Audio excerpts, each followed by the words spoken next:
Genesis chapter 29. Jacob meets Rachel. So Jacob went on his journey and came to the land of the people of the east.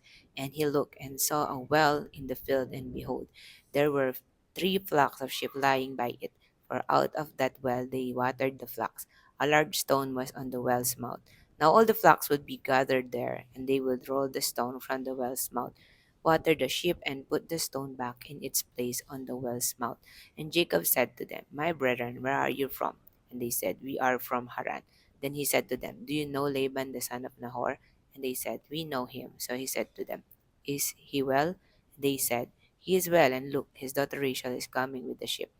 Then he said, Look, it is still high day. It's not time for the cattle to be gathered together. Water the sheep and go and feed them.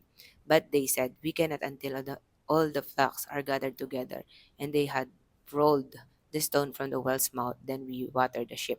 Now while he was still speaking with them, Rachel came with her father's sheep, for she was a shepherdess. And it came to pass, when Jacob saw Rachel, the daughter of Laban, his mother's brother, and the sheep of Laban's his mother's brother, that Jacob went near and rolled the stone from the well's mouth and watered the flock of Laban his mother's brother. Then Jacob kissed Rachel and lifted up of his voice and wept. Jacob told Rachel that he was her father's relative and that he was Rebekah's son.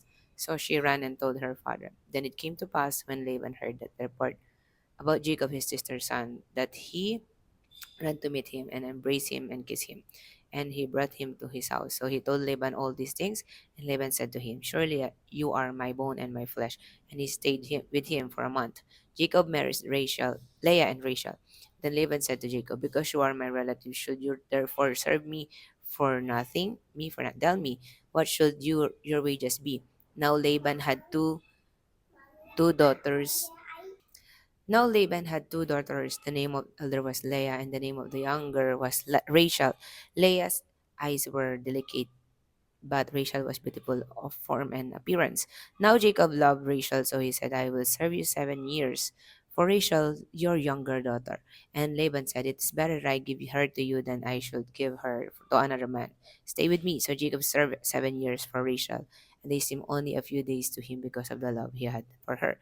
Then Jacob said to Laban, Give me my wife, for my days are fulfilled, that I may go into her. And Laban gathered together all the men of the place and made a feast.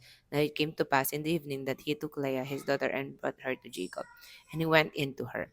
And Laban gave his maid Zilpah to his daughter Leah as a maid. So it came to pass in the morning that, behold, it was Leah. And he said to Laban, What it is you have done to me? What is not for Rachel that I serve you? Why then you have deceived me? And Laban said, It is must not be done in our country to give the younger before the firstborn. Fulfill her week, and we will give you this one also for the service which you will serve which with me still another 7 years. Then Jacob did so and fulfilled her week. So he gave him his daughter Rachel as wife also. And Laban gave his maid Bilhah to his daughter Rachel as a maid. Then Jacob also went into Rachel, and he also loved Rachel more than Leah. And he served Laban still another 7 years. The children of Jacob. When the Lord saw that Leah was unloved, he opened her womb, but Rachel was barren. So Leah conceived and bore a son, and she called his name Reuben. For she said, The Lord has surely looked on my affliction. Now therefore my husband will love me. Then she conceived again and bore a son, and said, Because the Lord has heard that I am unloved, he has therefore given me this son also. And she called his name Simeon. So she conceived again and bore a son, and said, Now this time my husband will become attached to me, because I have borne him 3 sons. Therefore his name was called Levi. And she conceived again and bore a son, and said, Now I will praise the Lord. Therefore she called his name Judah. Then she stopped bearing.